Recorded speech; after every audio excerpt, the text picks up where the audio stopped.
Seja bem-vindo ao nosso canal. Aqui você encontra histórias militares como nunca ouviu antes. Deixe seu like, se inscreva e ative o sino para não perder nenhuma missão. Esta é a história de uma mulher esquecida pelo tempo, mas lembrada pelos que sobreviveram. Prepare-se para a narrativa de coragem, sangue e silêncio que cercou a última sobrevivente do Pelotão 29.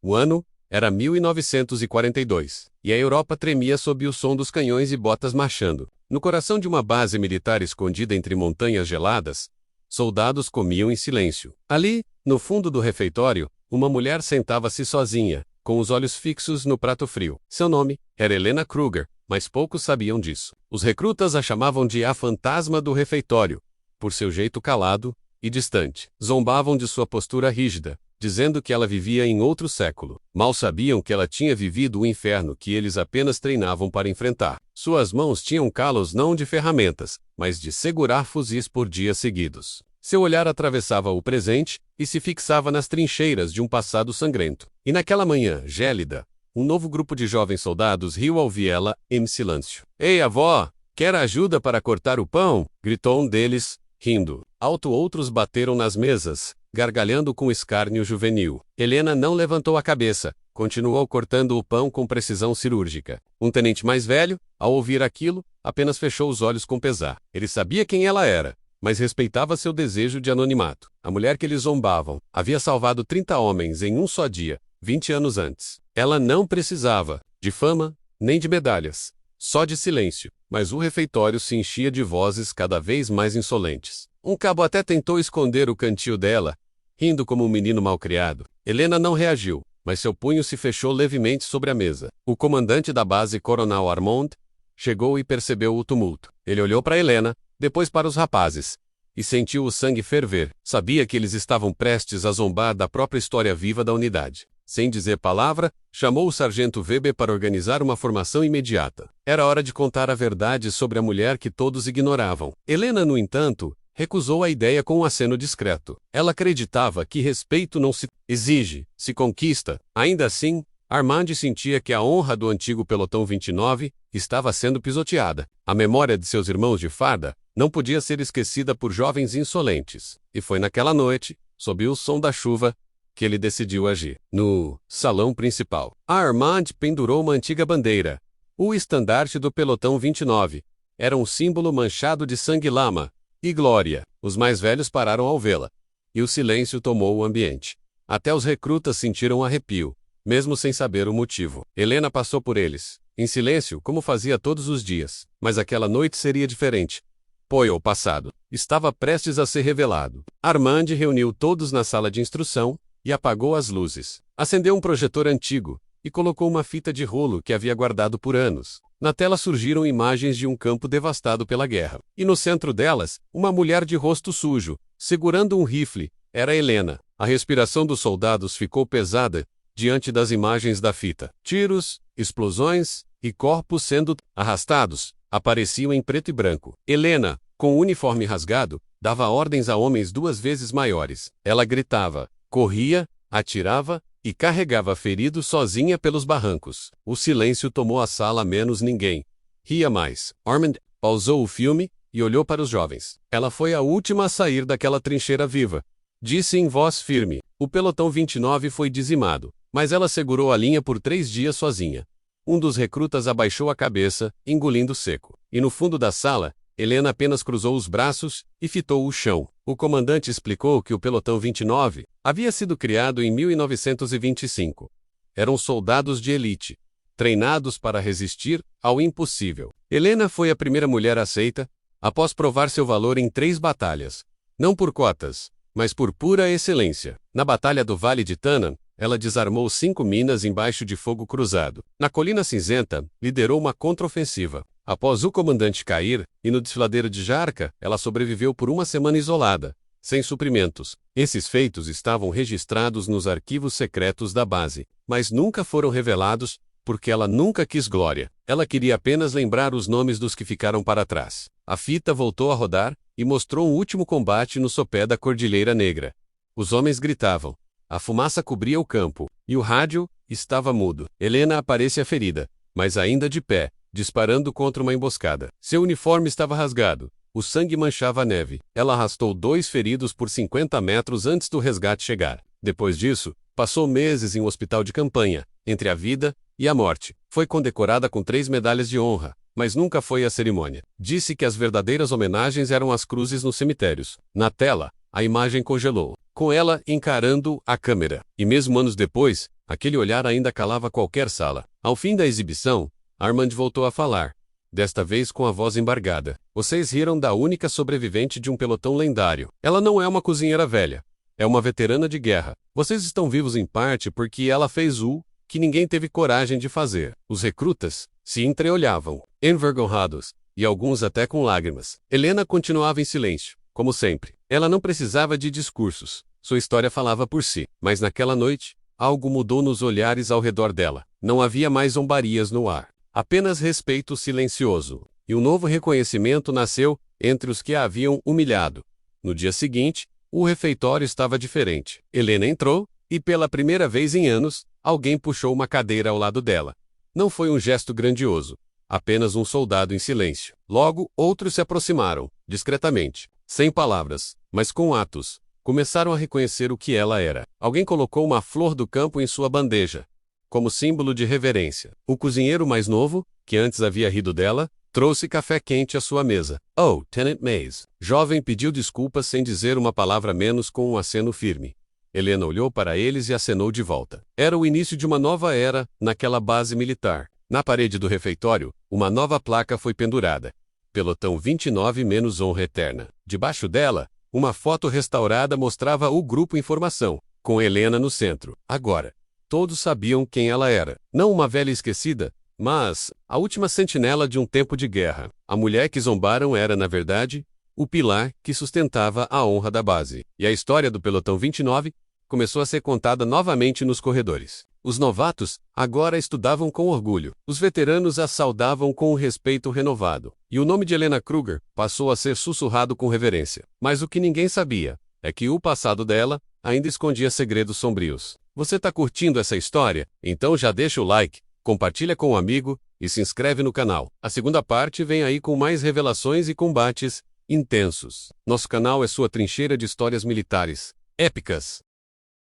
No terceiro dia após a revelação, o coronel Armand recebeu uma carta antiga. Era uma correspondência oficial selada, em 1943, mas que só agora havia chegado.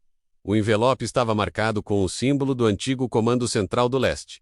Ele o abriu com cuidado e viu o nome de Helena Kruger entre os destinatários.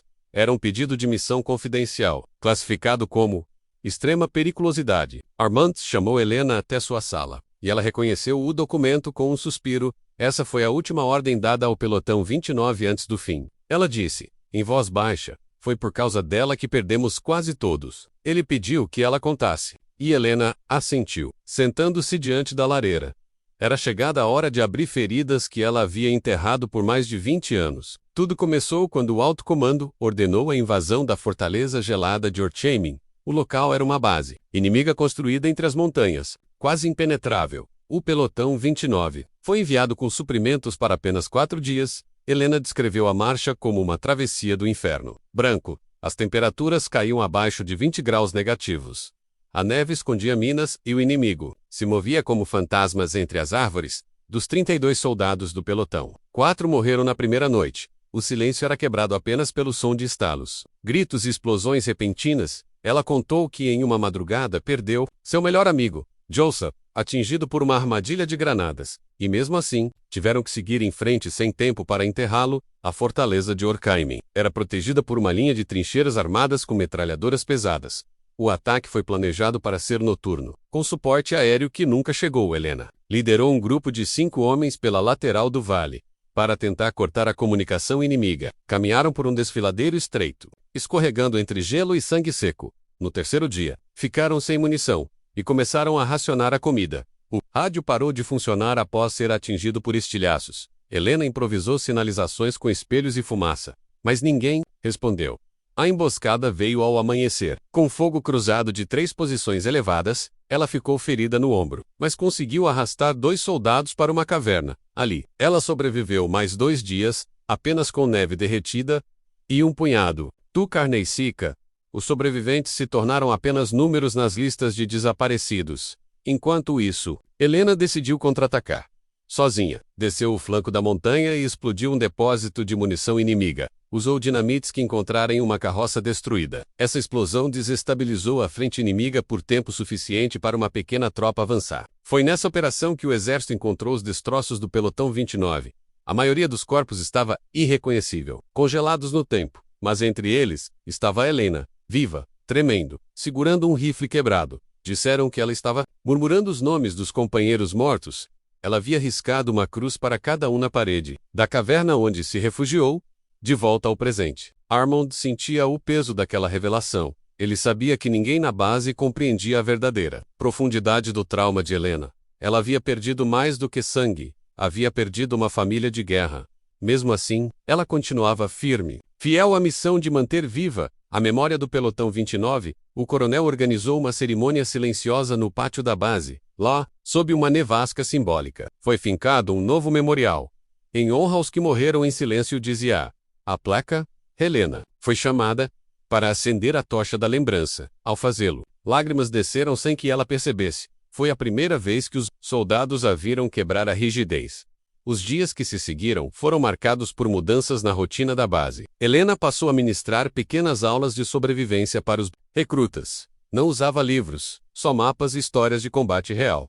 Seus ensinamentos eram duros, mas marcantes. Asterisk. Ela mostrava como purificar água com carvão e tecido, como desarmar armadilhas simples, mas o que mais impactava eram as histórias, que contava ao final de cada aula. Não falava como heroína, mas como alguém que teve medo e lutou mesmo assim. Cada lição era acompanhada por um silêncio pesado entre os ouvintes. Até os mais céticos passaram a anotar tudo em cadernos improvisados. Aquela mulher que antes era piada, agora era reverenciada. Como um manual vivo de guerra, durante uma inspeção, um novo general chegou à base. Ele era jovem, pomposo e desacreditava de relíquias humanas. Disse que mulheres velhas não têm lugar em unidades de combate. Essa fala, ouvida por um sargento, logo se espalhou entre os corredores.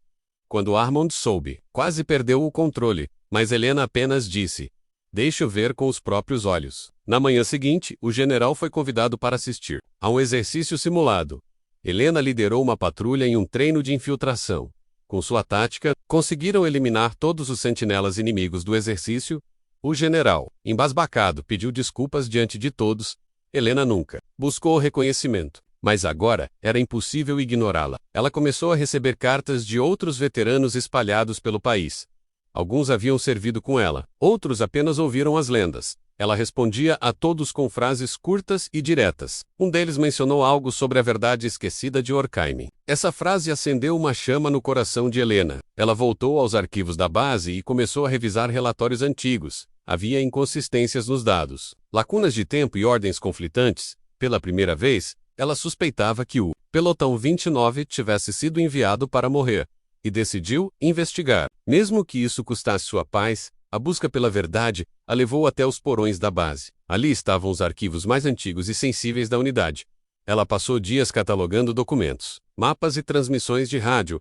Descobriu que havia um espião no comando aliado, repassando informações ao inimigo. O nome era codificado como Raposa Negra. Esse traidor foi o responsável por enviar o pelotão 29 direto para uma emboscada, mas o dossiê oficial dizia que foi erro de navegação. Helena tremeu ao perceber que seus irmãos de farda foram sacrificados.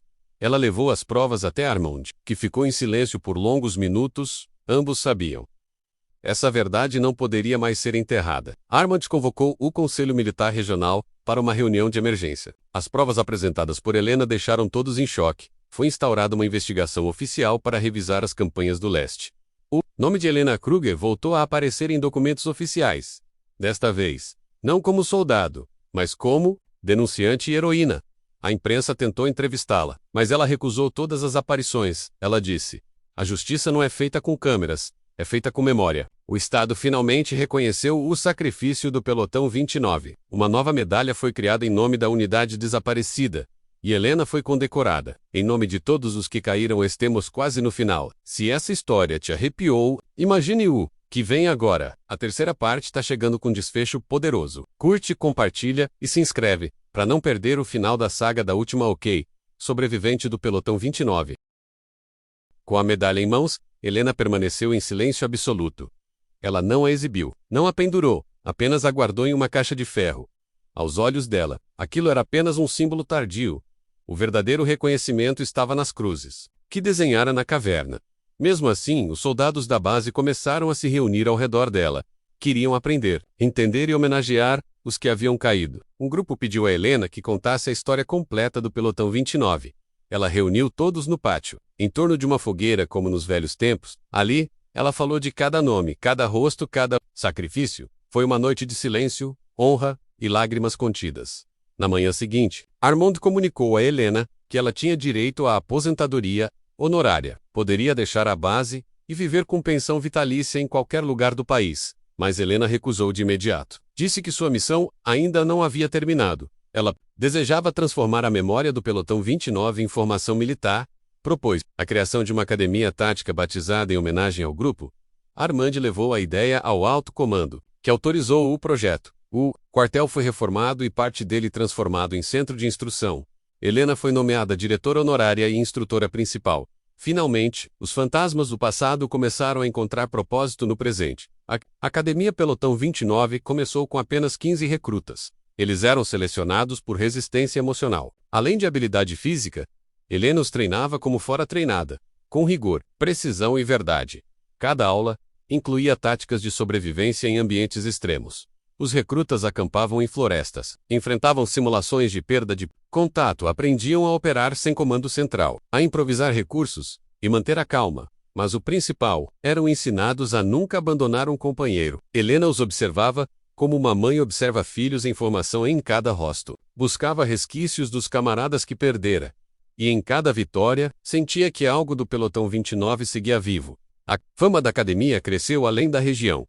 Soldados de outras unidades começaram a solicitar transferência. Jornais começaram a publicar reportagens sobre a veterana que treinava lendas. Helena evitava entrevistas, mas aceitava visitas de veteranos.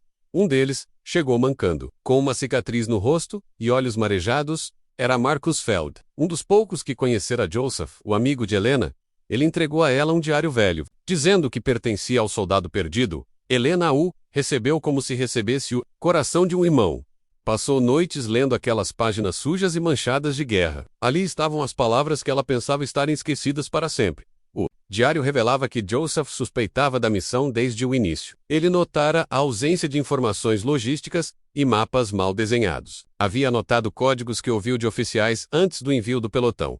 Com base nisso, Helena revisitou os documentos que havia descoberto no porão, começou a cruzar os dados do diário com os registros militares. Logo, percebeu que o traidor Raposa Negra ainda não havia sido identificado. A investigação anterior havia sido encerrada por falta de provas concretas. Mas Joseph, mesmo sem saber, deixara pistas valiosas. Helena organizou um novo dossiê e enviou ao Comando Central. Desta vez, não haveria silêncio ou esquecimento. A resposta chegou semanas depois. O comando ordenou a reabertura do caso Raposa Negra. Investigações internas começaram a revisar toda a cadeia de comando de 1943. Descobriu-se que o traidor havia assumido uma nova identidade após a guerra. Estava vivendo como civil, sob proteção de documentos falsificados. Helena foi chamada para depor como testemunha-chave. Mesmo relutante, ela vestiu seu velho uniforme e partiu para a capital. Ao entrar na sala de julgamento, todos ficaram em pé em respeito. Ela entregou seu testemunho com firmeza, sem buscar vingança, apenas justiça, pelos seus caídos. O julgamento durou semanas. A cada sessão, revelações mais sombrias vinham à tona.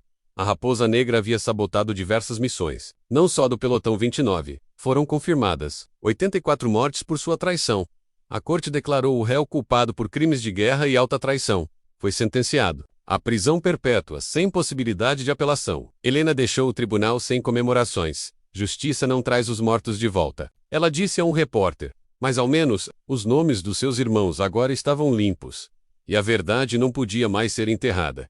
Ao retornar para a base, Helena foi recebida com uma salva de continência. Os recrutas formaram duas fileiras e a aplaudiram ao passar. Ela caminhava com passos firmes, mas os olhos marejavam. Armand estava lá do uniforme completo, segurando um documento. Era a nomeação oficial da Academia como Unidade de Elite Nacional. Você fez história, disse ele entregando-lhe o papel. Helena respondeu. Eu apenas honrei os que foram esquecidos. No salão principal da academia, Foi inaugurado um mural com os rostos do pelotão 29, cada nome, cada idade, cada especialidade. Agora, todos seriam lembrados. Geração após geração, o tempo passou. E Helena começou a sentir o peso da idade, mas sua mente continuava tão afiada quanto na campanha do leste. Ela designou novos instrutores, formados por ela mesma, para seguir o legado. Passou a ocupar um cargo de conselheira e historiadora da unidade. Escreveu um livro, intitulado Silêncio Branco, Memórias do Pelotão 29. A obra se tornou referência em academias militares de todo o país. Helena recebeu homenagens de veteranos, recrutas e civis, mas nunca permitiu que a tratassem como lenda. Não fui heroína, fui sobrevivente, dizia. E essa verdade, crua e firme, ecoava com mais força do que qualquer medalha. No inverno de seu último ano, Helena partiu em silêncio. Como vivia? Morreu dormindo, segurando o diário de Joseph junto ao peito. Seu funeral foi realizado na base. Com honras plenas de Estado, soldados marcharam com passo ritmado, bandeiras a meio mastro. Foi enterrada ao lado do memorial do Pelotão 29. Sobre sua lápide, apenas uma frase. Última em pé. Primeira, a lembrar. A academia manteve viva sua memória através do juramento de entrada.